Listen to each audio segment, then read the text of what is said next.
கோதுகள் கிடக்குற ரோட்ல வாண்டறேன். ஓ அதுல வச்சு பெட்டாவெல்லாம் கூடல விக்கிறது. சாப்பிடு பாருங்க எப்படி இருக்கு.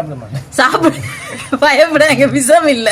என்னது சாப்பிடுறது? கொட்டை சாப்பிடாங்க. இந்த இதுதான் சாப்பிட்டு பாருங்க. சாப்பிடுங்க. இனிப்பு இல்ல, அந்த ஒரு இதுமே எது மூஞ்சிய பாக்க எனக்கு சாப்பிட பயமா இருக்கு. எப்படி இருக்கு? பச்சை தண்ணி மாதிரி பாருங்க நண்பர்களே, எப்படித்தான் இருக்கு. இங்க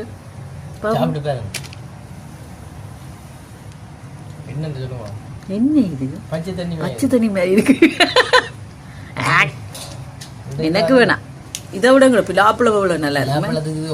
ஒப்பிடவே இல்லை, பக்கத்துலயும் பரியலாம். அங்கே சைட்டா ரோடத்துல போய் நிக்க வேண்டிய சட்டை கூட இனிப்பா இருக்கு. ஓகே நண்பர்களே, இது ஃபெயில், எங்களுக்கு பிடிக்கல. நன்றி, வணக்கம், பாய், டாடா.